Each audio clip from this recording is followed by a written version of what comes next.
This is Chris Henry with the University of Arkansas. I'm an associate professor and water management engineer. I'm here with Dr. Drew Golson, assistant professor at Mississippi State University.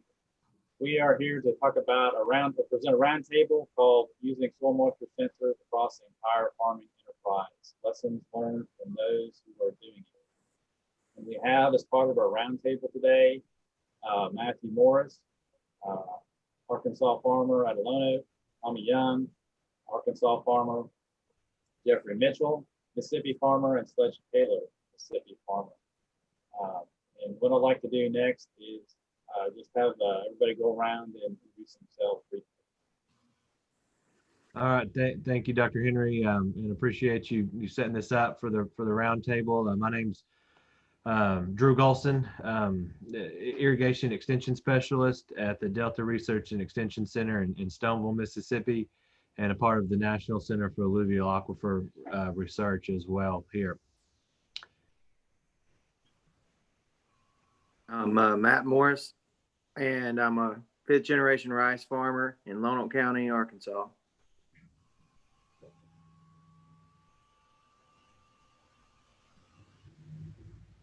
I'm Tommy Young from Jackson County, Arkansas. It's in the northeast region of Arkansas. And I'm a farmer, and we grow rice, corn, wheat, and soybeans, and are big fans of sensors and technology. I'm Jeffrey Mitchell. We grow corn and soybeans in the South Delta of Mississippi in Sharkey and Issaquah County. I'm Sledge Taylor. I farm in North Mississippi, right next to the bluff. Our farm just kind of adjoins the bluff there on the eastern edge of the Delta. And we grow mainly cotton, but we also grow peanuts and corn. And I have grown soybeans and wheat, but right now we're not growing any soybeans or wheat.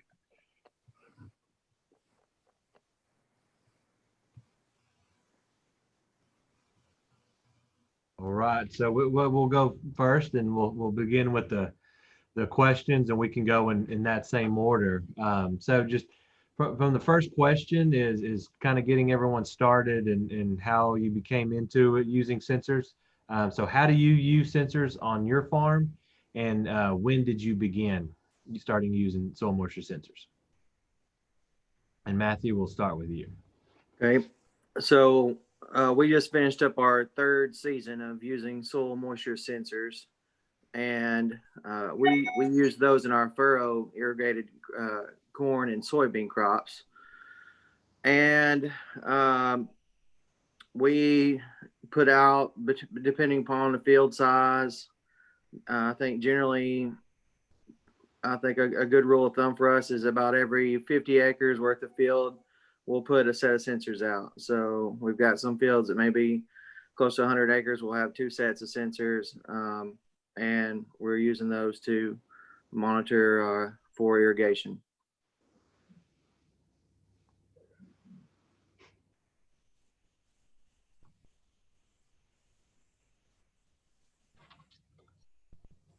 Tommy?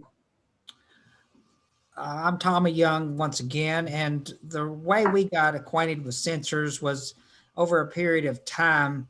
We are a center pivot irrigation dealer and have been for over 30 years. And so years and years ago, we started using the old-fashioned tensiometers to make our center pivots be more efficient. And as you all know, those were very cumbersome. And at the time, we thought, man, that's state of the art. And then we moved on to use of a hand carry probe that we could push in the ground, and it was similar to something like you would use in flower pots in your home, and we use that to kind of give us an indication of how much soil moisture we had left and how to trigger irrigation. And then as time progressed, became acquainted with Dr. Henry through the Arkansas Corn and Grain Sorghum Board, and started listening to some of the things that he was saying. And so about 5 years ago or longer, we started working with him and doing experiments and things of that nature on our farm, doing comparisons to see if the way we irrigated basically by the seat of our pants, and the way he irrigated using soil moisture sensors was productive for us. And I'll just tell you, those early years was very difficult for me to swallow. I was a firm believer that you needed to keep a goldfish wet in the middles on corn. And he told me, he said, now, if you work this with me, he said, you're going to have some periods of time out there that's going to make it very difficult for you to be able to not turn your pivots on, but please trust me that it'll work. And so he installed sensors in our cornfields, and we did side-by-side comparisons, and we saved over 100 hours in that season with using his method versus ours, and made the same or better yield. And so that kind of opened my eyes to sensors. And so the next year, we started putting more of those on our farm. And as being with our dealership here, we acquired a dealership for a brand of sensors. And so it made us even more intrigued. And so we continued to work with him, and we placed more and more through our farm. And so we felt like that if we're saving this, that it would be very important for us to continue it. And so this past year was, as you all know, a very difficult year, and it was hard for us to be able to get all of our sensors out like we normally would. So to end this comment, this past year, unlike the previous year where we had like 10 sensor sets out on different areas of our farm, this past year we had virtually 0.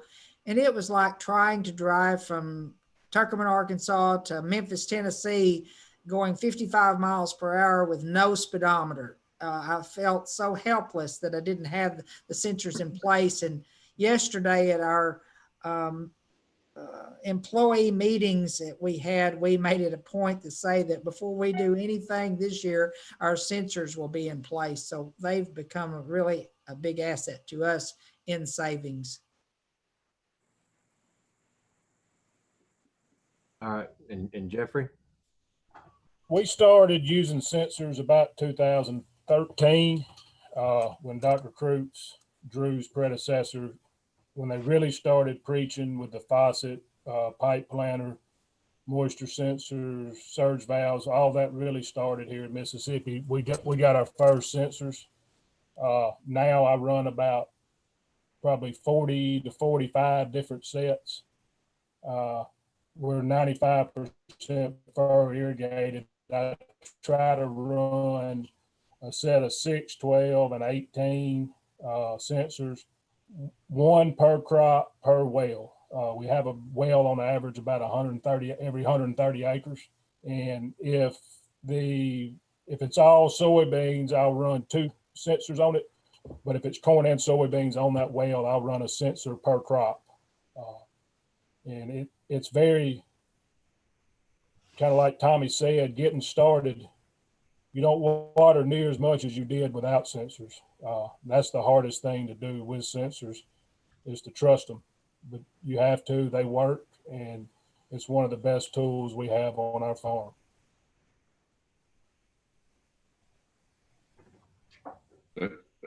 I'm up next, I guess. We started about 6 years ago, maybe 7, I can't remember. But the first year I had some manual sensors that, of course, just getting started, and I found out real quick I didn't like that. So then we went to the telemetry type, and anyway, I don't have as much irrigation probably as most of you, but I put a sensor probably about every 100 to 160 acres, depending on, and I'll probably increase it a little bit this year. And we use the AquaSense. I mean, there's a little bit of overkill. You've got a sensor about every, I think about 4 inches on those, but it saves us water. And this year though, because we're right up there close to the bluff, and when you get a real wet spring like we've had this past year, our water comes up in our wellheads. In fact, I've seen water run out of the top of some wellheads before, but it'll come up within 2 or 3 feet of the top of your well, and it comes up in the ground too. It's kind of a sandy ground, and I had one moisture meter giving us reading it. It didn't, and I'm pretty sure it was right, but it was saying we had plenty of water. We had plenty of water, and I don't know. I didn't water as much, and I may have hurt my yield wasn't quite as good. So I don't know if it was just the year on our corn or whether that sensor was bad, but I couldn't find anything wrong with it. So, but anyway, we just getting experience just like everybody else.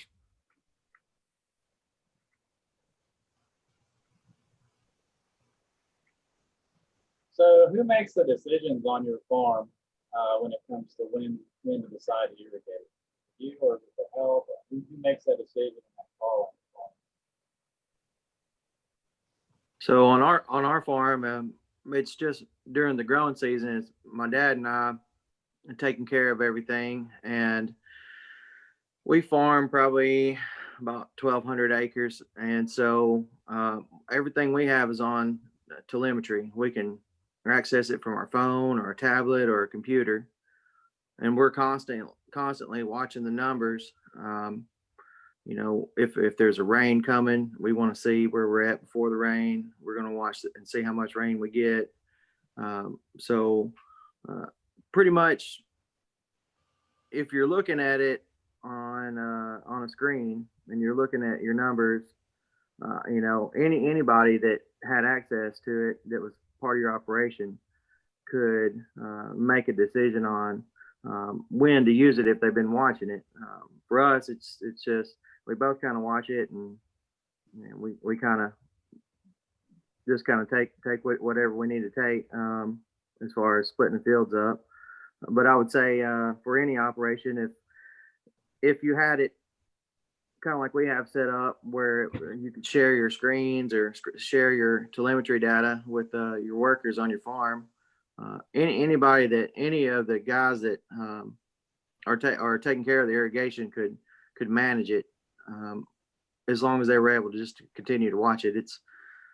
Once you get it all set up, it's pretty easy to watch. So that's how it works for us on our farm.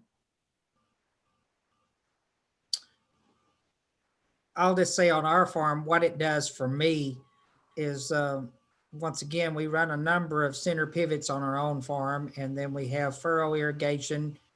And as he implied, once it's set up, what it does for me, it gives me an overall view. I could be in Los Angeles, California, and know if things back home are being taken care of. And if that information is not there for me, then I don't. And I'll just say for us, the triggering of when to start is the biggest asset. And I am the one, I guess you could say, that kind of looks over it all, but being able to share all this to any employee that's managing the systems or managing the starting up of those, that lets you kind of look over their shoulder and make certain that they're doing the right thing. And I believe that that's the key, is timeliness of this. Just a quick note, the best thing for me that this has done for me is being able to save on turns, on what we call circles. And if we're normally would have done it, turn them on a Monday and turn them off on a Friday, making 2 sets a week and religiously doing that. And if this way we can say, well, that Wednesday restart that we're going to do, it's 70% chance of rain on Thursday, and we know we've got enough moisture in our soil. What this does for me is reassure me that it's okay, that I'm not going to get behind. And I think that the being able to have all of my equipment on the same platform is a big benefit for me. And I'm not saying that there's other brands out there that you can use that will allow you to do this, but I would highly recommend to people that are just getting into technology to pick a particular platform and or a particular company to get in with. And because on mine, I have my center pivots that I can monitor with the same company. I have my sensors I'm monitoring with the same company. My weather stations are the same company. And so when I click that app on my phone and I can just scroll through all of those different things every morning, like you'd read the newspaper. Well, every morning you can sit there and scroll through that, and you know which pivots to shut down at night, you know which pivots need to be started based on the soil moisture, and then you also know kind of what the wind's doing for spraying. So whichever brand of equipment you get, I would highly recommend that you try to get one brand that will accomplish all those tasks, where you won't have to go from app to app to app to get your information. I agree with that. I totally agree with that. That's right.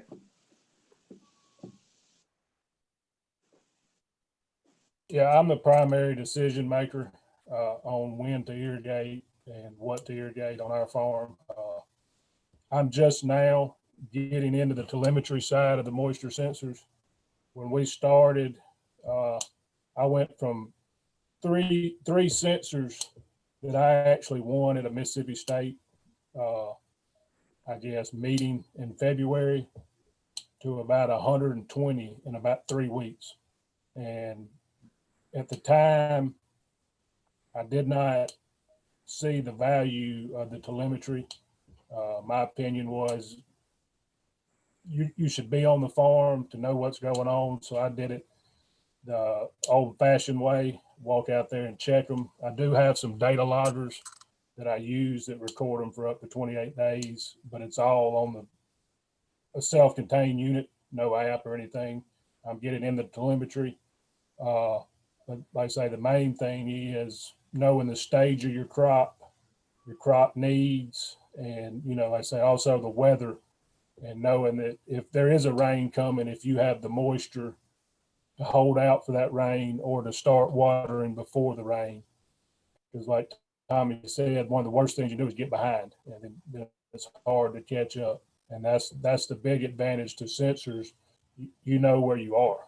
And so that is a big plus in that part. Yeah, and I'm the one that makes the irrigation decisions right now on our farm. You know, just check with the guys every day, and we stay in touch about which fields we're going to do where. And I second all the things about having the telemetry stuff. You've got all the data there, and most of them will kind of give you an estimated length of time before you water for that particular crop. You put in your planting date, and it's very handy. I mean, it's like I say, it's like the other way is like driving without a road map. You got a road map with this one.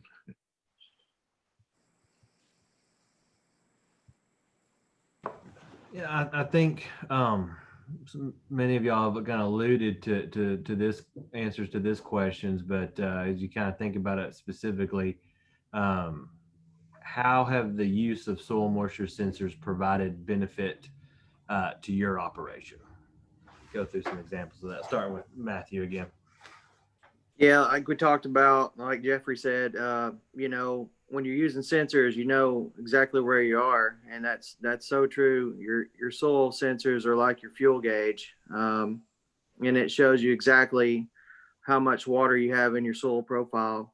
And so when you're able to look visually at a graph or at numbers, whether it be real time or any of it, you know, it's more than peace of mind. You know, it's knowing able to know exactly where you are.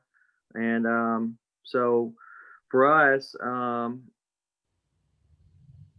some of the benefits are like Tommy said, if there's a rain coming and we know that we have enough moisture in our soil to make it at least till that rain, we can see how much rain we get. Now we'll touch on this, that a 1 inch rain does not necessarily mean that you do not have to irrigate.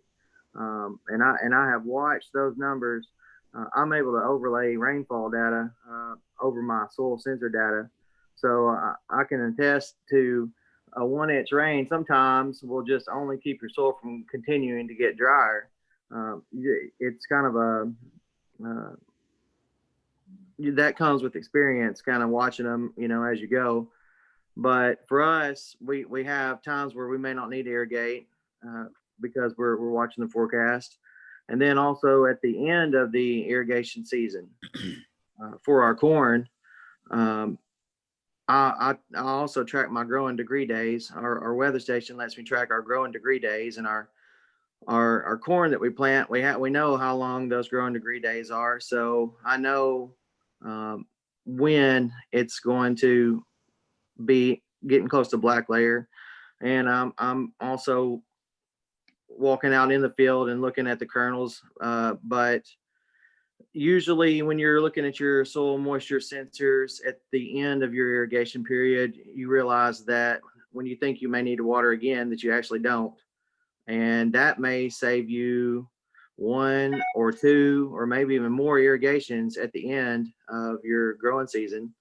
And you can kind of take into account of how much energy you're using on your wells or your relapse, or if you're burning diesel or whatever you may be using.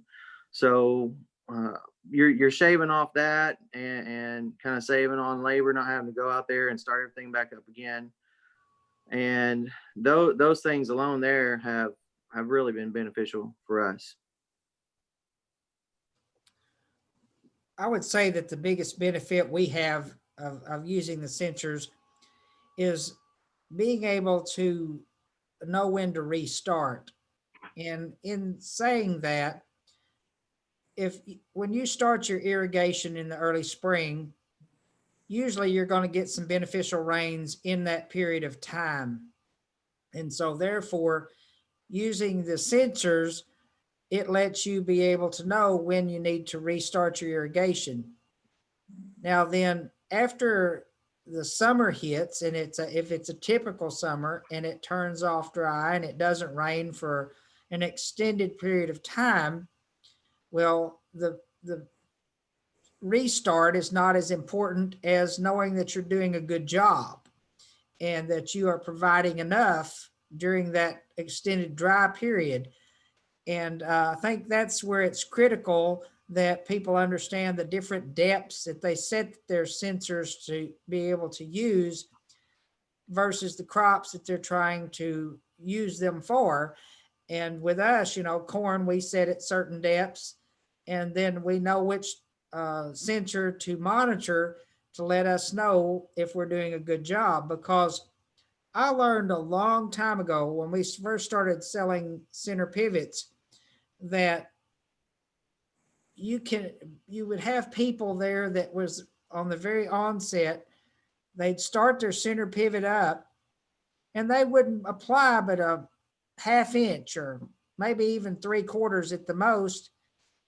And they wasn't getting enough soil percolation of the water. And so therefore their subsoil moisture wasn't met with their topsoil moisture. And over a period of time, the subsoil moisture started leaving.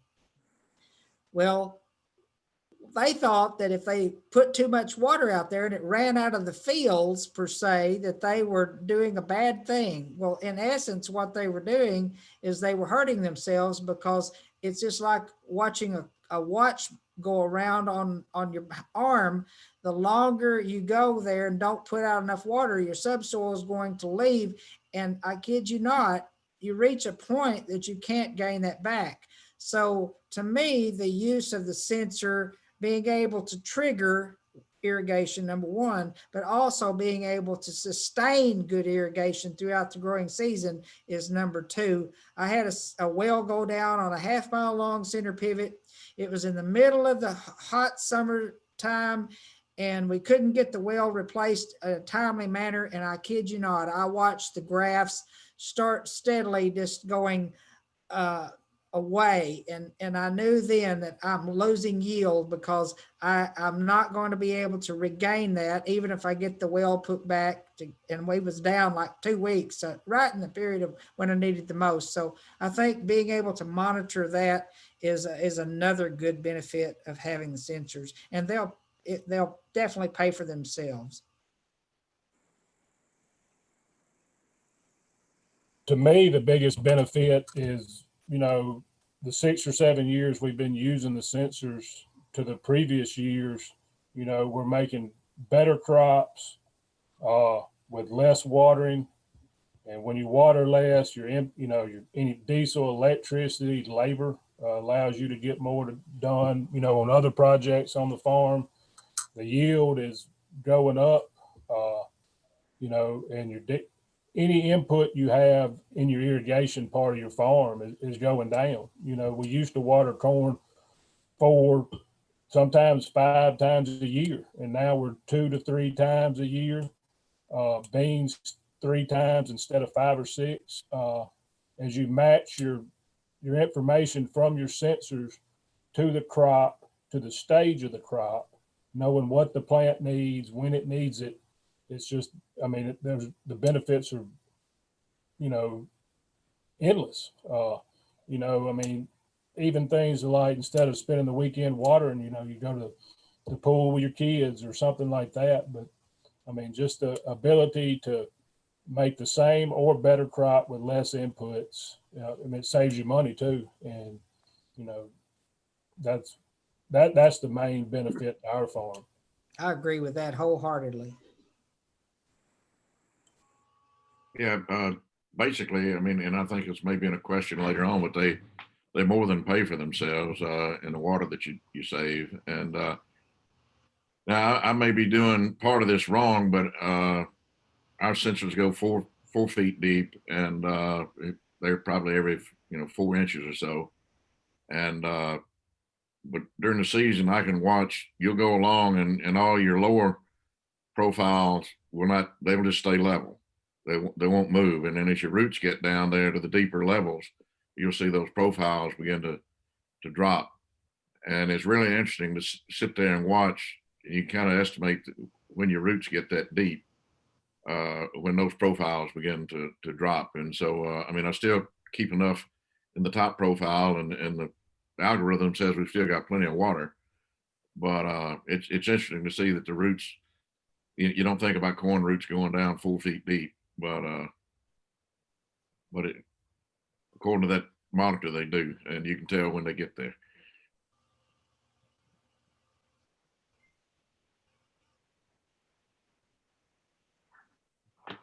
So I know, see Tommy's got Brandon behind him there, but I know Matthew uses a different type of monitor brand. So you guys tell us what sensor brands and different types have you tried?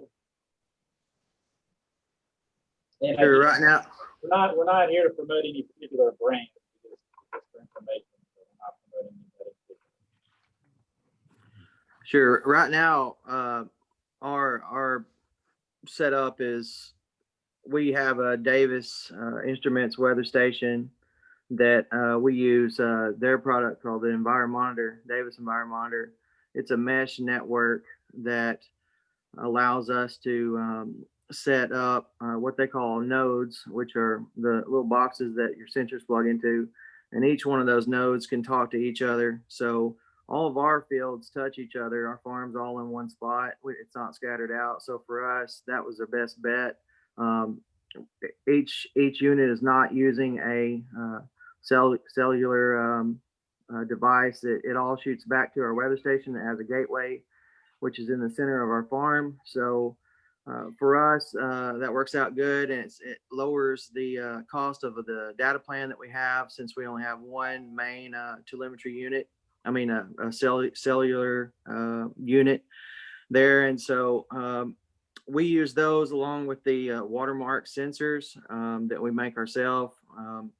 We order the sensors online, and I think right now that that's the cheapest route as far as sensor goes, is the watermark sensor. It's easy to make those and if you see Tommy's screen, you can see that's it right there. And there's a lot of publications out now that show you how to make those. You can go and get in your shop this winter, get your your family in there, your kids, your wife, whoever, and or your employees. And my kids like to build stuff, so we get them in there, and you know, you can pump quite a few sensors out.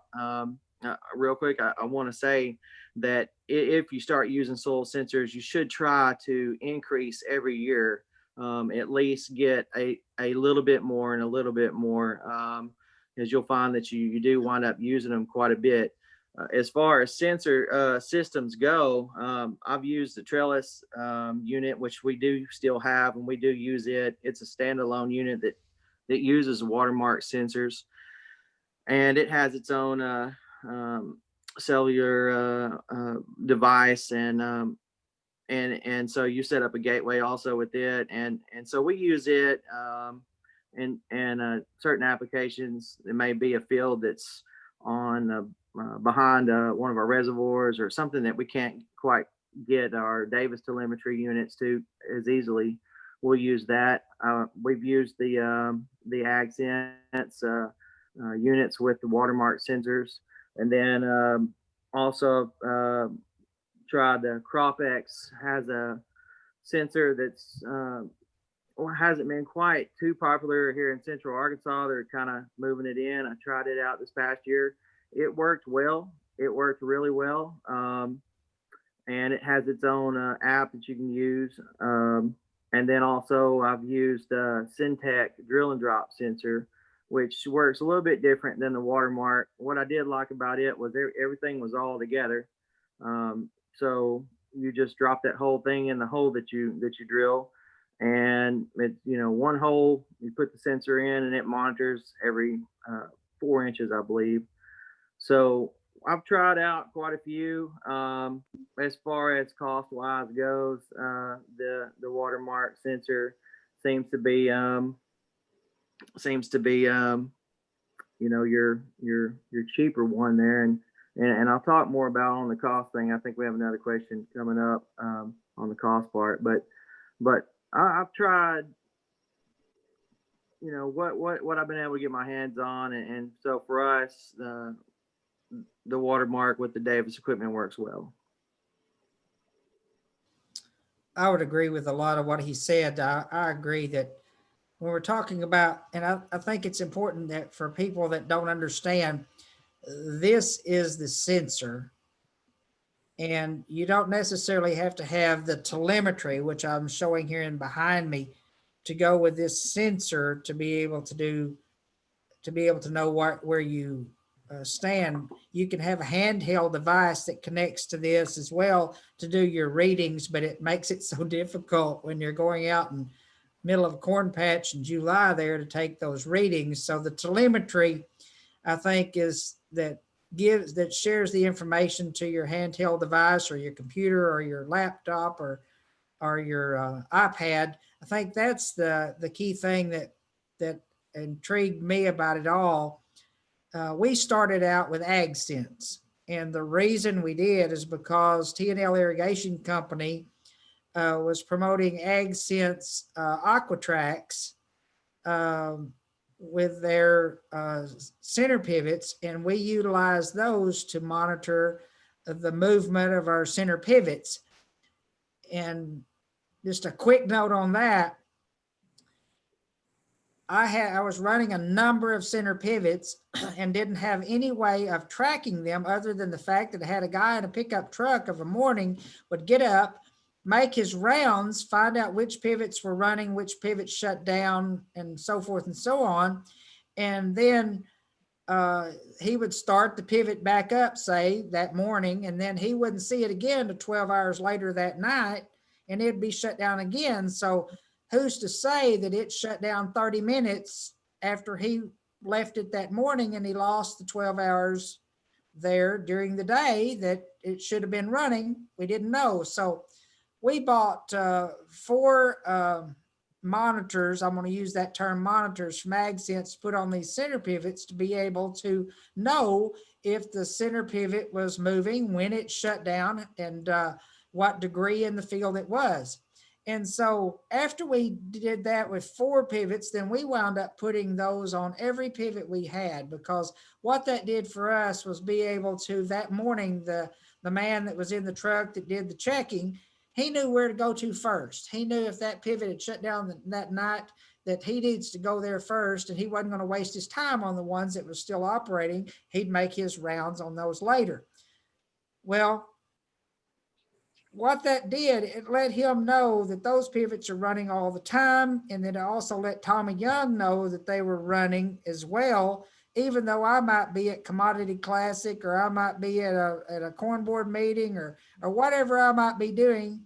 If that pivot was shut down, then, you know, if it is not restarted in an hour or so, I'm going to be making a phone call and saying, what's up? So getting to my point, the soil moisture sensors was the next step in our, I guess you'd say, technology trail. And so what we did is, that's when we got talking with Chris, and so we looked at that same platform, or that same company, to look at the telemetry to do this, because we didn't want to have to switch brands. And I'm not going to say that there's not some other good brands out there, but so what that did, it let me monitor my pivots and let me monitor my soil moisture using the same exact brand or same app, or whatever you want to call it. And then we also then moved on to weather stations as well, and using that same company. But my farm is not, everyone don't have a perfect farm like Matthew's got there. Mine's stretched out into different parts. And so it kind of required me to have standalone units. And what I did in those areas, if I had certain fields that were the same soil type, same irrigation practice, same type of crop growing, I'd find me what I would consider a good spot. And then that kind of let me know how to manage that area. So the cost wasn't, it's not like I'm going to tell everyone here, they've got to go buy sensor sets and they got to buy telemetry for every field they got, because you don't. You just need to have that as a kind of a guide to where you can know how to manage all those systems in that particular area. I will applaud him for what he said about making sensors. I'm going to start this process.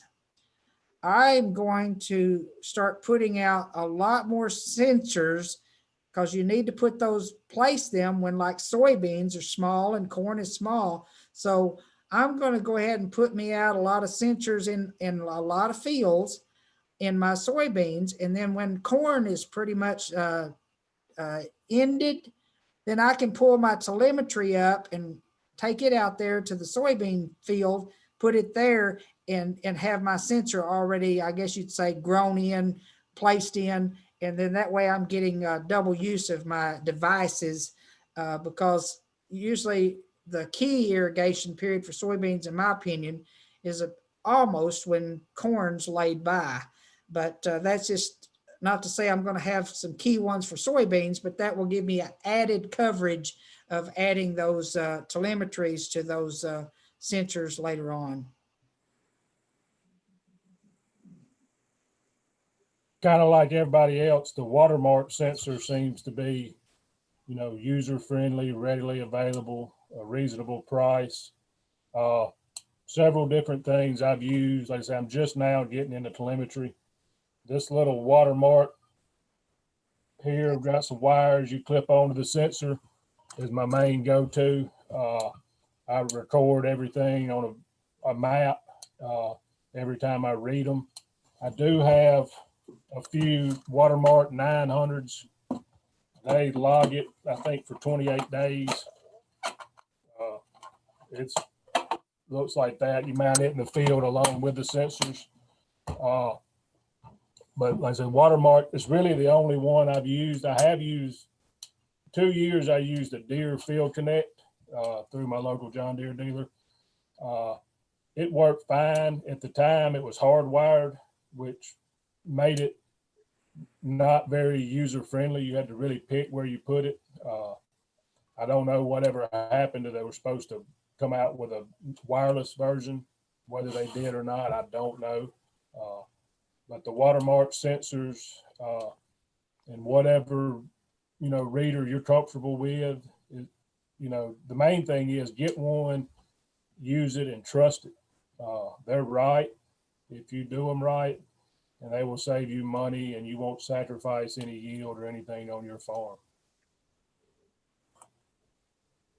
Well, we started, like I say, and I can't remember what brand it was the first year that we did it without the telemetry. Then I went to the AquaSpy.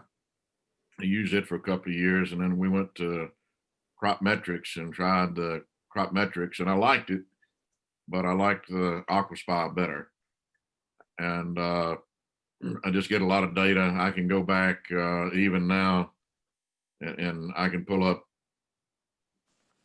every year that I've had data with AquaSpy. I kind of review it, look at it. You know, it's probably a little bit more expensive than some of the others, but it's what I've gotten used to. I understand it. I think it's just kind of what you feel comfortable with, but it's that's pretty much it. And I may look at some. I think CropMetrics got bought by somebody else. I can't remember who, and I may look at some AgSense deals. But right now, I'll probably get some AgSense rain gauges, but and just kind of going back with I use the radar data from Climate, and kind of use that. It's not always real accurate, but it's usually within a couple of tenths of what we get. So I kind of use the Climate, and it's amazing just looking at Climate how much difference you may have in a quarter of a mile of the rainfall. So you know, and it's, you know, I think we're 2 miles from one end of one farm to the other, and you know, we may get a tenth of an inch on one end and, you know, an inch and a half on the other, and I'm sure y'all are all familiar with that. But anyway, AquaSpy for us works real well. I'd comment that just use them. Just try to find you a dealer and someone good, and just use them. I think that's the key, is the jumping off the cliff. If you'll jump off the cliff and use them and try it on 1 or 2 fields, it's not like you have to do the whole farm at one time. Just, you know, pick you out a field and just try it, and pick that field that's way off or it's hard to water or whatever, and just try to get to using them. And then that's what'll make you be the eye opener that you need them. And like Tommy said, when you use them, trust them. There's going to be people that tell you that, oh, you need to be watering, your neighbor's going to be watering. But trust that sensor. We went through that the first year we had them. My father-in-law was like, you ought to be watering, you ought to be watering. And, you know, you make the investment, trust it. The technology works, the crop will be there, and it'll save you some waterings too.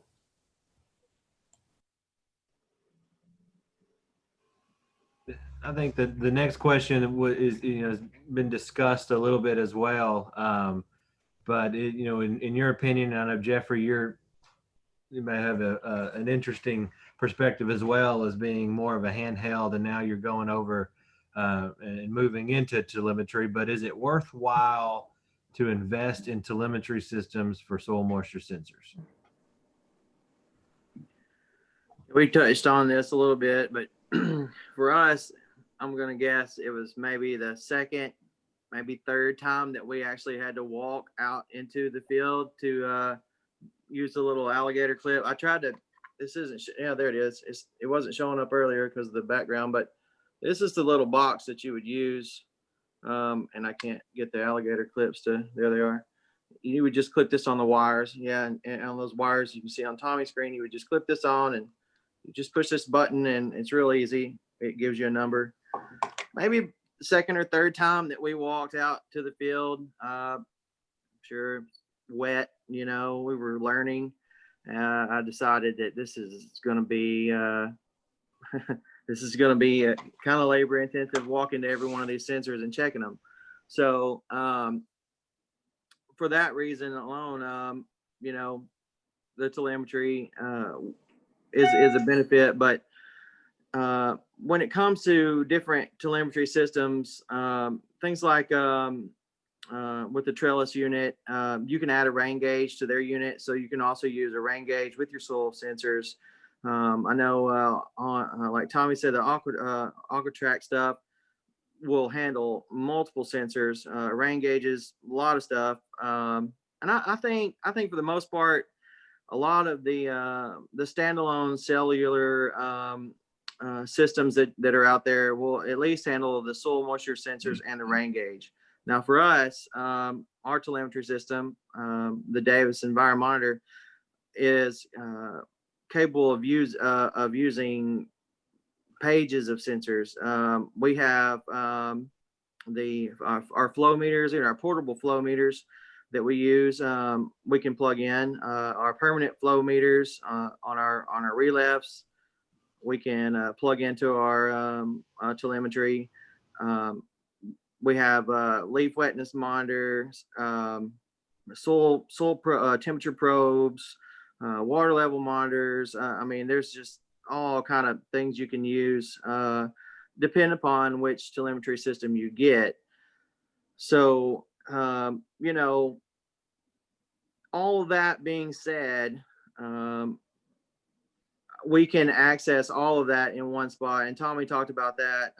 It is important to think about having one system eventually when you start to grow whatever it is that you decide to go with. So for us, we can take all of that data. We can view it as graphs. We can view it just as single numbers. We can overlay any of that on top of each other. I can overlay water usage over soil moisture data, over rainfall. And so that's really, really handy for us now that we've got a pretty good understanding on how all of it works. And another thing that's really good about all that is if you are doing projects with NRCS that require you to turn in data, you can on ours, we can go in and we can just print off the graphs that were made that showed that yes, we use soil moisture sensors here, or yes, we recorded our flow totals every time we irrigated.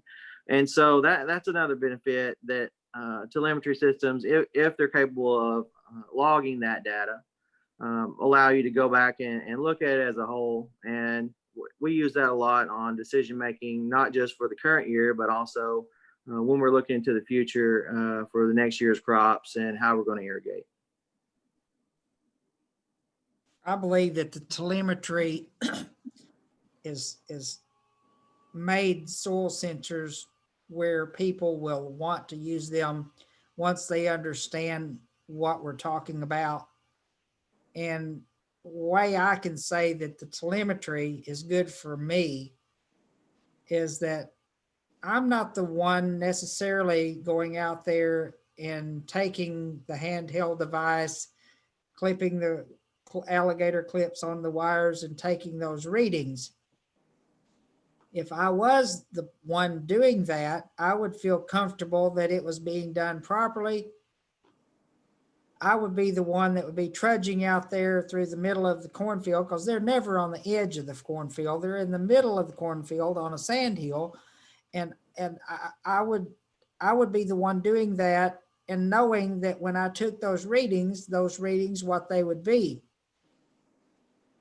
I have some very dedicated employees. My people, I feel like, have my best interest at heart. But on the same token, if some people out there don't, what this does is give you a bird's eye view of your entire farm, your entire operation. If it stretches in 2 counties, for example, and you're dependent upon certain employees to go out and take your soil handheld readings and do their job and do what they're supposed to do, you know, they may not be as dedicated when it's 105 degrees and they got to walk out through the middle of that corn patch and cut their eyes open with the blades of that. So what it does for me, and I'm making that sound just terrible, but what it does for me is it enables me to be the person that I can sit there at any time, pop that app up on my phone. I can take my phone and I can pull this app up very easily, and then it will let me scroll to all the different things that relates to my operation. And I can be at my office, I can be at the lake, I can be anywhere and know that that's being done, as opposed to me having to be hands-on. There's nothing wrong with the data that comes from hands-on. It's just all in how you want to get that information. But what this does for me is if I can see that we're seeing, hey, that graph there is moving and we need to be irrigating and it's moving faster than what we thought, then I can check with my people that's doing the work and say, let's make this happen. And they say, well, we're on it, that sort of thing. So to me, I think it's like putting an oil pressure gauge on a tractor and letting you be able to view it at all times, as opposed to when you want to view it, if that makes sense.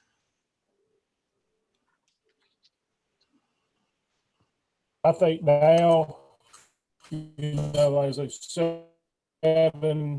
6, 7 years ago, life changes, no kids, no real hobbies in the summertime other than working. Now with 3 young kids and the availability of information, irrigation information, planter information. I mean, I have remote display stuff in my tractors that I can look from the cab of my pickup truck or my office or wherever. The same thing needs to be done with irrigation. It's just as important. The easier you make it, the better, it's going to be done. For the most part, I am the one, walking out in the field, but checking the handheld. But as, my kids get bigger, the stuff I don't want to miss with them, I need to know that I have the reliable information and maybe not the time to, spend 3 hours, 5 days a week, checking moisture sensors on 7,000 acres. I mean, it's a full-time job and, with other stuff going on, just the readily available information, as Tommy and them said, drinking coffee in the morning in your office. You can know what it looks like in 30 minutes versus 2 days. I mean, so I think, yes, if you're going to get in it, go ahead and get in it. Telemetry, that way it'll make your investment moving forward the same way we've seen with tractor technology. First we were just steering. Well, now you're steering and spraying and all this, and it all works together. And, I can be at a church meeting or something and pull up on my phone, what my planter's doing, look at the sprayer, look at the combine in the fall. You can even make adjustments to the combine now from your phone. So why not have a graph, with your irrigation moisture levels, and make it, the easier it is, the more you're going to use it, the more you're going to enjoy it, and it'll help you on your farm. It's pretty much all been said, but I would say, yeah, telemetry is a must. Our time is valuable, especially if you farm at several different locations. Number 2, I think I'm a little bit lazy, but I do know that if the easier I make something, the more likely I am to do it. So and do it right. And that goes kind of for my employees. We try to simplify and make things as easy as we can. So anyway, yeah, it's telemetry, in my opinion, is a must. Saves time, lets you do other things that you need to do. I'll make this little quick statement. Jeffrey there made it clear when we first started out with guidance, the only tractor that got guidance was the guy planting. We didn't think we could afford it with anything else, because that's the one that needed to make the straight rows and no one else needed that. That's sure didn't need that disking. My goodness, that was a waste. Well, now every tractor we got has guidance, and if the guidance don't work, then it stops. And so I think that's the way it is here. When you start out with this using sensors and any of these devices, well, like I said, buy one telemetry unit and then have a handheld, and I guarantee you next year, every one of yours will have some sort of telemetry. It'll have some sort of way where you won't have to walk out in the middle of that field to get the readings, because you'll appreciate what you've got there with your telemetry. We're going to wrap up. We're going to wrap up with one final question. I'm going to ask two questions, ask you guys to answer them both. But if you have any advice that you give to someone just starting out, I'd like you to bring that out. And then also, I know one question that always comes up is how do you interpret the numbers? And I know people want to hear, how did you interpret them? What did you use, and how did you decide how to use that information to make a decision? So you guys could all touch on those two. I'll wrap up our session. Sure. Interpreting the numbers can be a little confusing at first. And so one of the things that I did want to say at this roundtable is, obviously all of us are using sensors. If somebody is watching and you're interested in trying to get into using these sensors, I'm speaking for myself, but I feel like I could speak for everyone else here, is that don't be afraid to reach out to myself or any of us if you have questions about getting started on this, because all of us had to get started on it. We face some of the same things, starting out, you trying to figure all this out. It can be intimidating. It can seem like that it's extremely difficult, but it's not impossible. And there's a lot of resources out there, but just being able to talk to somebody about all of it really makes it a lot easier. And I know in Arkansas here, a lot of times there's soil moisture sensor classes that are offered usually in the spring, where you can learn how to do a lot of this stuff. As far as advice goes, if you're wanting just to try it out, then yes, I would say just get you one set of sensors, or just get you one thing to kind of watch, and then use it for a year. And after you've kind of got a year under your belt, you'll you will understand everything that we've talked about today, the benefits. Yes, along with anything else, it can seem to be overwhelming at first, but once you start using them, you'll wonder how you ever even farmed without them. And Chris Henry told me that. He said, you'll wonder how you ever farmed without them. And it is the truest statement, I believe you could say about using these soil moisture sensors. This is one of the biggest things that on our farm has just totally changed the face of our farm, not just with the soil moisture sensors, but sensing things, all the sensors that we use. It doesn't take much. You can spend as little or as much as you want to on it. There's the sensors range in prices, but there's a lot of options out there. And I would just say, if anybody had any questions about any of the different units, I'll be willing to chat with somebody about it, just to kind of help lighten things up, where it doesn't make it seem like it's such an overwhelming process, because it seems like a lot, but it's really not, and you won't regret it. I will say that for me, we've been living through a 4 to 5 year period of time here to where I'll just say that it's been very hard to make a profit. The price levels that we've been seeing grain and for a period of time, I felt like I was literally holding on with my fingernails, trying to hold on, because I could not cut fertilizer.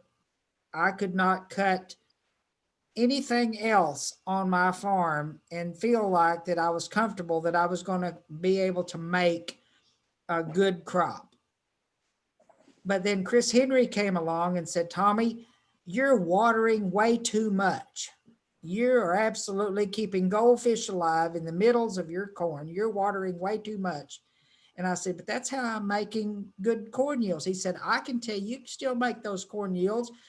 And he said, here's how. And he introduced me to soil sensors being a means of being able to cut my cost. I will say to all of you out there that are not using any kind of soil sensor, soil probe, even the old fashioned ones that you poured distilled water in and pumped them up type of things, and you're still kicking the dirt with your boot to determine if you need to irrigate, this would save you money. You will pay for the devices in 1 year and your life will be a lot easier. You will run if you run center pivots, you will run them less. If you furrow irrigate, you'll run your wells less. Everything will be less because I dare to say that you're watering too much, because I was. And I feel like that if you're going to do anything to be more efficient on your farm, this is where you need to delve off into. And truthfully, it's not that expensive. It's really not. I mean, for what you're spending and for the return on investment, you spend way more than that on other things on your farm than what you would do on this. Because here, if your entire area, if you've got 500 acres and that 500 acres is all identical or whatever acres it is, I'm saying you really need more, but you could use one unit there and that would kind of help you dictate what you're doing in that entire area. So in my opinion, I would suggest that if you're not doing it, at least do one. And number two, I'm going to plug our extension service and Chris Henry's program. And it hasn't been discussed here today, but he has a wonderful program that I call it what really makes this sensors data shine, that you can input that data into his program and it will predict to you when you need to start irrigation mathematically based on the sensor data. And it's right on. And I was a real skeptic of using that at first, but I've got my guys that's working for me using that now. And it just tells us, hey, look, we don't need to start our pivots on Wednesday. We need to start them on next Monday or next Friday or whatever. It works all that math for you where there's really no guessing. So you wouldn't go out there and plant corn and just put your planter into the field without doing some sort of technology to make certain you're getting an adequate, proper stand count. Same way with irrigation. And I'm going to say this, here's my numbers, and you can call me at any time. Welcome to call me at any time with any question that you might have, and I'd be happy to answer it. Thank you very much.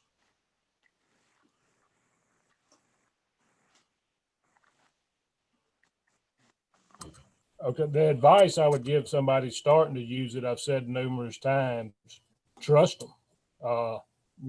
When you put them out, trust them, believe the numbers you get, and use them, put them side by side and water one part of the field the way you've always watered and use a sensor.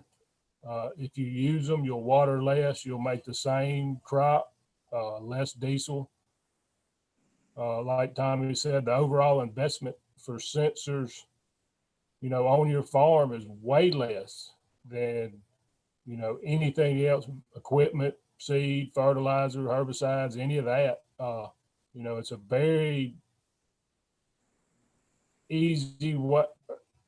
very easy system to use and to, show a benefit from it monetarily and, ease of mind. And Drew, we need to get that computer program where we can figure out when we need to start watering. That would be nice. And on how to interpret your numbers, everything you get comes with a graph of kind of how their numbers read versus certain soil types and all, and, you know, use that as a guideline. And the more you do it and the more time you spend in your farm looking at your numbers and, you know, how the soil is holding up, you know, you'll know, you know, whether they say you need to water sandy soil, you know, on a 60, you may know on your farm, you better start on a 70, you know, based on how many runs you have on that well, or whatnot, you know, to get around so you can get it all watered, you know, in a decent amount of time. That's one thing all of us have done is we've learned a lot. You know, you learn something every year, you know, whether it's how you interpret the numbers or you know, oh, yeah, okay, it's reading this, but I'm good on moisture. You know, even though your little booklet says on clay soils, you may need to be watering, but, you know, your soil's not quite like theirs. So, you know, trust them, use them. And like I say, pay attention to their guidelines on the numbers.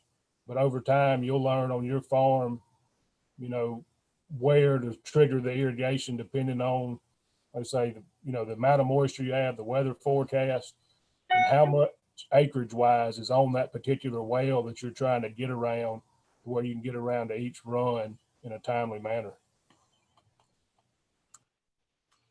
And there again, the only way to learn something is to get it and do it. That's the only way we learned how to use a computer or these new smartphones is get it and do it.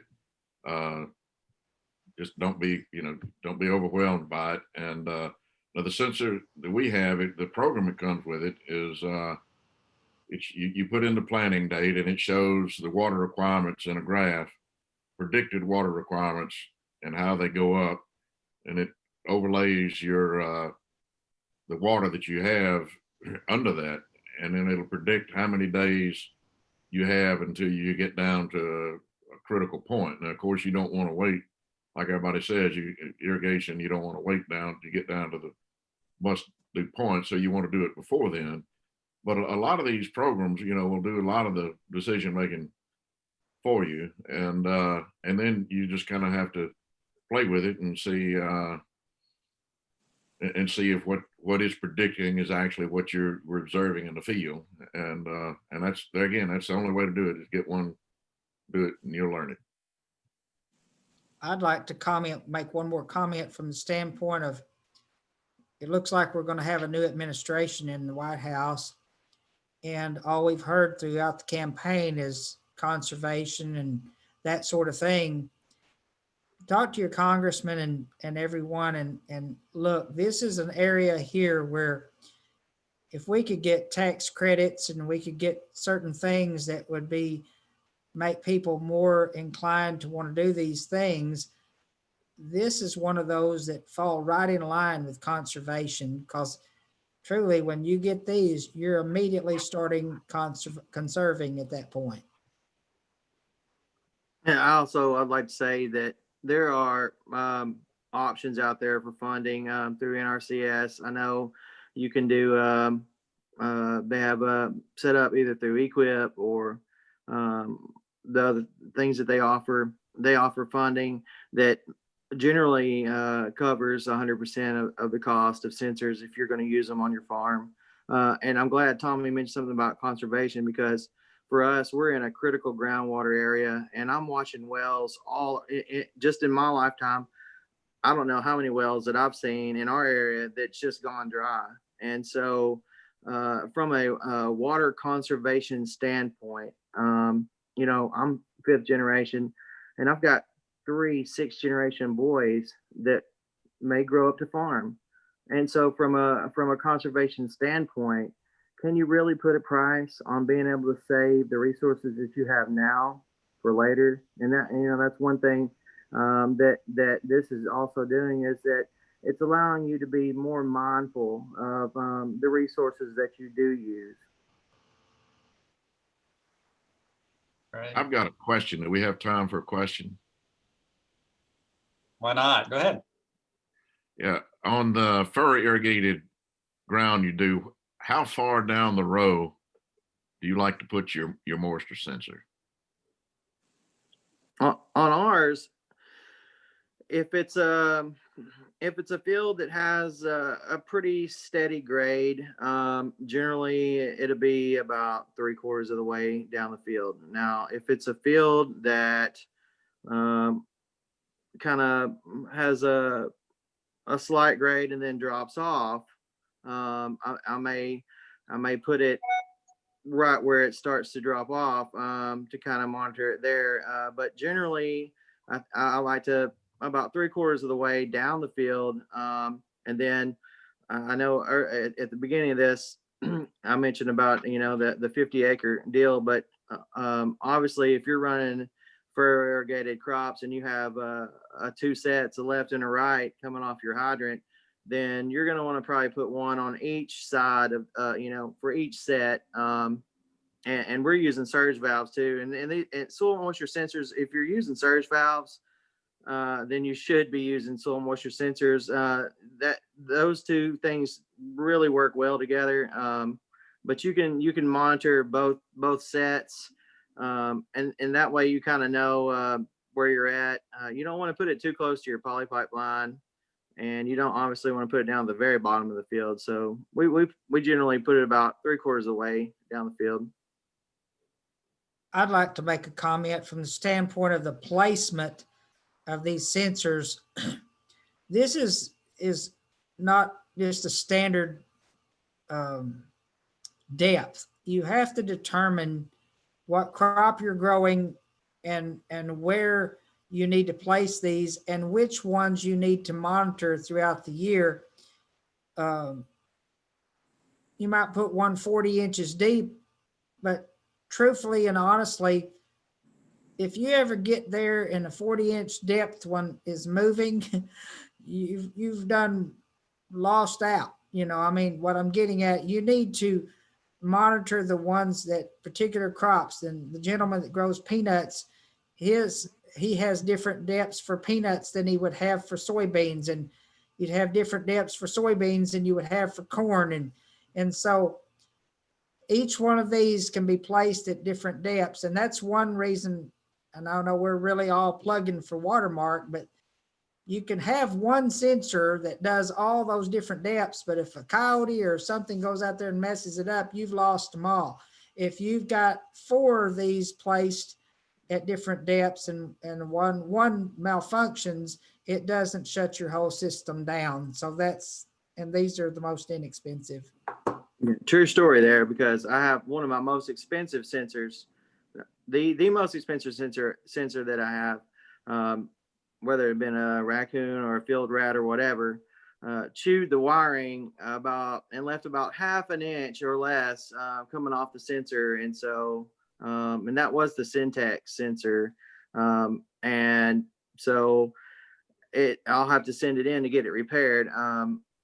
And with the Watermarks, you can splice those back together. We've even had animals pull some of the shallow ones completely out of the ground, and we find them the next year after working the field up. And, one in particular was still good, after being out on down in the field. So, yeah, it's, like I said earlier, you can spend as little or as much as you want to on them, but you do have to find what works best for you and for the crops that you grow.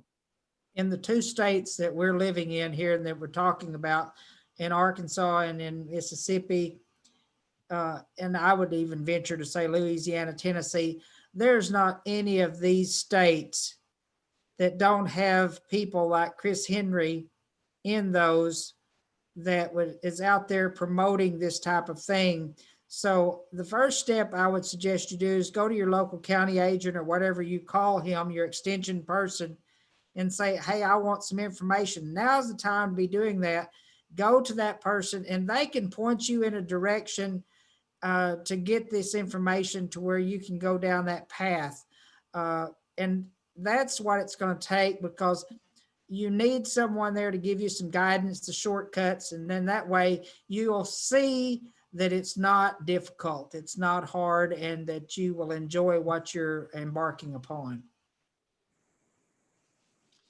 That's a great final comment, Tommy. So what Drew and I want to do real quickly is just go through some of the resources that are available in addition to our county agents, and just highlight those so that people in the audience want to know more, a place to go learn more, in addition to calling you guys. So, Drew?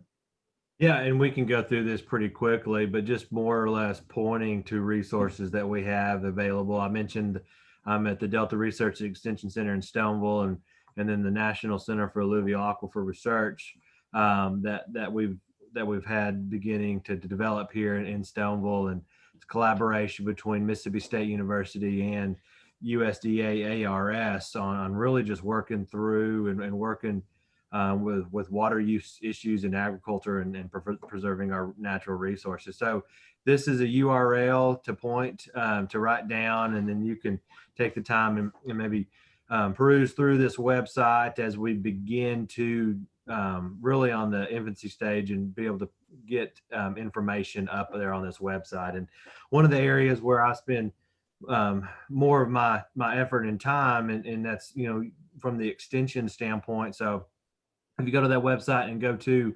the extension and outreach page, you'll see a few things as we're trying to develop new extension publications that we mentioned, but also we have a soil moisture sensor showcase that we began this year. And that would kind of stemmed from a lot of the conversations we had today of a lot of questions we had on which telemetry service to use. And then a lot of times they'll ask, what soil moisture sensor should I use? And a lot of times what they're asking farmers is really what telemetry platform that they're would like to use. And as this, I think, was pretty clear through this roundtable, was I think whatever fits you and your operation is what you need to choose. And that's a hard thing to kind of look through and try different ones. So what we wanted to be able to do is have a free service to where not only you go out in this field in this picture and see the hardware and what each one sensor looks like, but if you go to the next slide, Chris, you can log in and compare. So we have username and passwords given to each one of these telemetry service that participated in the 2020 sensor showcase. So you can go in and either through your app or your browser and use put in a username or password and see what's going on in this field that we have the demo in, so that you can get a feel for what each platform looks like, each interface looks like, and how it would, to give another opportunity to try those out for free. And that's on our NCAR website. If you go to the next one, we have some videos that we tried to accompany those. So kind of directing each platform or telemetry service as you, what different features it has and what things you can do. So we have videos for those to try to help to showcase and highlight all those features. And then as we try to develop this, we're adding installation and removal type videos to help with folks that are getting into, farmers that are getting into soil moisture sensors. All right, and you can go to the next one. Also on that same page, and we're beginning to develop new fact sheets for with Mississippi State for our extension fact sheets. And so the three that we currently have are irrigation triggers, helping you make those decisions to when to trigger and initiate your irrigation. We mentioned here is a good time. Right now is a really good time to set up and start making watermark sensors if you plan to make your own. And so we have a construction guide for Mississippi State's extension to be able to go through a step-by-step process. And another question that was asked even on this roundtable was, where location, where do you put in a furrow irrigation system, where do you put your soil moisture sensor set? And so we have a publication that we just had come out for the answers to that question, and try to help find the best location for your sensor set. And then other than those three that we've just got through, we're working on these other three, if you can see the 6 on that end. And then as we begin to develop these, we'll put all these and then hopefully even more into this website as well. There's the URL for these publications, and then my contact information, cell phone and email, for any of us that have any questions, not only on just what we talked about here or the resources that we have here, but any questions you have going into soil moisture sensors or irrigation, then be happy to happy to answer those questions. Thanks, Drew. I'll just go over what we've got at Arkansas real briefly. We have 3 fact sheets that we've had out for a while. We formalized them into basically how to build, construct, or test and install sensors. And then the middle fact sheet is how to use them. So it has the tables on how to interpret a lot of the information about the watermarks. And the last one, I think is the most important one, is how to time that last irrigation of the season, how to make that assessment of do I have enough to finish out the crop. So those are all available on our website, and there's my contact information as well. And then we also do these surge and soil moisture sensor schools. We're going to do these virtually in February across about a 2-day period. For example, we'll go over the sensor, we'll go over the watermarks, a lot of the information that we go over in the school for about an hour. We'll ask everybody to go out and build sensors, then share their experience the second day, and finish up with some of the last more advanced topics. So look for those on our webpage. If you want to sign up for those, we're limiting it about 20 people per session. And then the app, I think the program that Tommy was talking about, is called the Soil Sensor Calculator app, the Arkansas Watermark tool. It's available in the Apple App Store and the Google Play Store. And we've had a version out for a couple years, but last spring in late 20 or early 2020, I released another version of it that has some advanced functionality in the interpretation side. And so I'm just going to walk you through that real quick. But it's a 1-page app. It's very simple. You put in your sensor readings from your watermark sensors. We recommend 6, 12, 18, and 30. And then an effective rooting depth anywhere from 18 to 36 inches. I commonly recommend 30 inches. And then you put in your soil type, and we have 5 soil types available. We're working on more, trying to fine tune those some more. And then you pick your allowable depletion, which is how far you want to go. 50% is going to use more of your water balance, 30% is more conservative. And then we've added this growth staging. So you can actually put in the growth stage of your plant, corn and soybeans. So if you have corn, for example, at Silky, you can put that in there. It tells you how much water in inches per day, relative measure, your corn's using. And then actually we have also, you put in how long it takes to complete an irrigation set. So if it takes you 24 hours to complete an irrigation set, you put that in. If it's 3 days, say with a center pivot, you would put that in. We recommend using like off your pipe planner design. That's how long it takes to irrigate that set. Because what we do is we back up then before we get to that threshold, that allowable depletion, we want to back up from there. So we predict that for you. You hit calculate, and then the app's going to tell you the average reading, how much water is available, which the old one did that, and when stress occurs. But it also tells you then, when irrigation is needed. So in this example, we would need to start irrigation in about 7 days. And we have about 14 inches of water left to finish corn at this growth stage. And then as we get to the end of the growing season, we go ahead and do the termination calculations as part of that last fact sheet in here. So then it goes ahead and tells you, how much it would take to finish that crop out. So if you were going to get in this example, 1/2 inch of precipitation, that would be enough to finish. But if you have to irrigate, it's going to take a little bit more based on irrigation efficiency. So we give you an estimate of how much of that is as well. So it just kind of helps you make and do all this, take the numbers and make some sense out of them in a really easy, simple way to interpret them that you can go and take to the bank and go make an action out of. So the last thing is our irrigation contest. A lot of people have gone through irrigation school, enter the irrigation contest, the most crop per drop yield contest. Last year we had 57 people in the contest. We've typically been running around 30 people. And so this is a really great way to learn how to use sensors, and we give you a lot of feedback because you're measuring your water use, and then we tell you how you did relative to everyone else that was in the contest as well. And what we've noticed in last year is that we've been running about 2/3 of the participants using sensors. It jumped up to about 80% last year. So almost everybody's using sensors in the contest that are participating. So with that, that's all we have. This is the CR code. For everybody who wants to get their crop consulting CEU credits. So I'll leave that up. And any final comments to wrap up the roundtable for the day? Appreciate the opportunity. Thank you. Yep. And good luck to you all. Thank y'all. Enjoyed it. Thank you for your input.